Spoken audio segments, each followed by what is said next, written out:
السلام عليكم ورحمة الله وبركاته. أهلا بيكم في حلقة جديدة من قناتكم بي كوين. أشهر 5 أعطال في التكييفات، وبإذن الله هنديكم الحلول بتاعتهم من غير ما تجيبوا فني. فلما عشان ما نطولش عليكم ونشوفوا معانا إيه النهاردة. الصيف دخل خلاص والتكييفات بدأت تشتغل بكامل طاقتها، وبدأت تظهر العيوب أو بدأت تظهر المشاكل في التكييفات أثناء التشغيل. المفاجأة بقى إن عملنا إحصائية بتقول إن 80% من اعطال التكييفات انت ممكن في البيت تعملهم بنفسك من غير ما تجيب فني وتصرف وتكلف صيانات وتعمل حاجات كتيرة.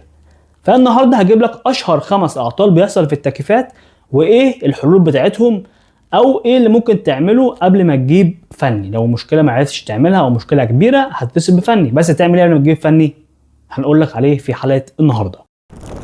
ليه عملنا الحلقة دي؟ لان في بعض الفنيين بيكبروا الموضوع ويقول لك ده عايز فريون، ده مش عارف عايز ايه، عايز فلتر ايه، عايز يتعمل له ايه، مش عارف ايه. والمشكلة بتكون حاجة بسيطة لو نفخت فيه ببلور بتتحل.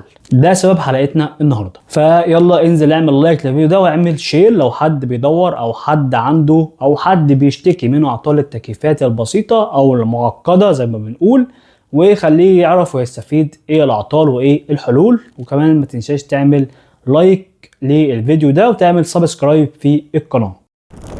اول عطل معانا لما تيجي تشغل التكييف تلاقي هواء سخن او هواء دافي طالع من التكييف بدل الهواء البارد. يعني التكييف ما بيسقعش. تكلم الفني يجي يبص على التكييف يقول لك شحن فريون ب 2500 جنيه. فانا هقول لك على حاجتين تبص عليهم قبل ما تكلم اي فني. العيب ده بيجي من حاجتين، لا اما فلاتر التكييف الوحده الداخليه بتكون مسدوده ومليانه تراب فعمل كتمه في الجهاز، فده بيأثر على الكمبروسر بتاع الوحده الخارجيه. تاني سبب الوحده الخارجيه، ممكن المروحه تلاقيها مش بتقوم بسبب تراكم التراب او عملت زي كتله دهنيه كده، فبيأثر على حاجه اسمها الكابستور. ده زي مكثف صغير جدا كده، فتلاقي الدنيا مش قايمه معاك. فالحكايه كلها بتكون تغيير المكثف ده مش محتاج شحن فريون. ده كده اول مشكله معانا، وده غالبا او العطل الاكثر شيوعا. الكمبروسر بره مش قايم، محتاج مكثف صغير بتمن تافه خالص، او الفلاتر الداخليه للوحده الداخليه فيها مشكله واتسدت.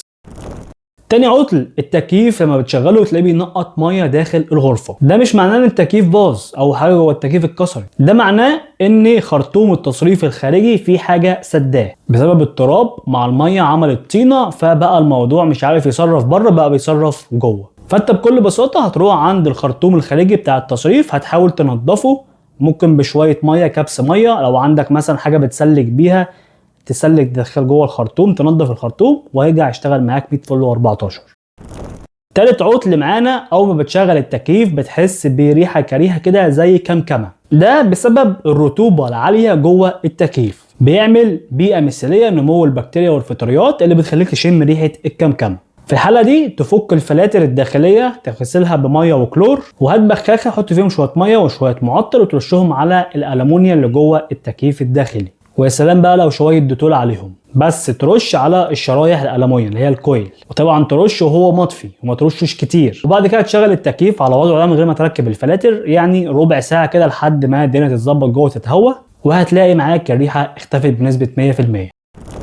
رابع عطل معانا، التكييف بيعمل تلج على الوحده الداخليه. بعض الشكاوى بتيجي ان لما بتيجي تشغل التكييف او تبص كده في الصيف، خصوصا لو بتشغل التكييف على 17 درجه، بتلاقي كده زي شرايح تلج بسيطه كده على الكويل الالومنيوم. التلج ده بيحصل نتيجه سببين مفيش غيرهم: انسداد شديد جدا في الفلاتر، ودي حلها طبعا بتطلع الفلاتر وتنضفها، او ان بيكون في نقص حقيقي في الفريون. ساعتها بقى نقول في نقص فعلا في الفريون. فالاول حاجه تنضف الفلاتر وتركب، لقيت المشكله اتحلت خلاص. لو بعد ما عملت كده ولسه المشكله موجوده، تعرف ان في مشكله في الفريون، في تسريب في غاز الفريون. فساعتها بقى تجيب فني يلحم الماسوره دي سواء كانت نحاس او الومنيوم ويشحن معاك فريون، تدفع بقى 2500 جنيه وانت مرتاح. خامس عيب معانا، التكييف بيعمل صوت عالي جدا وبيتهز جامد. طبعا ده بيكون في الوحده الخارجيه مش الوحده الداخليه. احب اطمنك بقى ما تخافش، دي مش مشكله موتور، دي مشكله مساعدين. المساعدين دول بيكون تحت قاعده التكييف كده زي كاوتشتين كده بيخلي التكييف ما يتهزش، دول بيكونوا اتاكلوا، فمع الحركه التكييف بيعمل صوت فبيسمع في الحامل بتاعه. وممكن برضو تلاقي مسامير التثبيت اتفكت. فالفني كل اللي بيعمله بيقرط شويه على المسامير دي او بيغيرها وبيحط حتتين كاوتش جداد. لو تقدر تعملهم، التكييف عندك في البلكونه تعرف تعملهم اعملهم، لكن لو التكييف متعلق بره البلكونه فطبعا هتحتاج فني عشان الموضوع بيكون خطر شويه. دول كده 80% من اعطال التكييفات. لو انت عندك اي عطل او اي مشكله واجهتك في التكييف بتاعك تحت في التعليقات اكتب لنا، وباذن الله هقول لك على الحل بتاعها على طول، ونشوف تقدر تعمل الحل ده ولا ما تقدرش تعمل الحل ده وهتجيب فني. يعني تعمل شير ولايك للفيديو ده، تعمل سبسكرايب في القناه. اشوف حلقات كتيره، والسلام عليكم ورحمه الله وبركاته.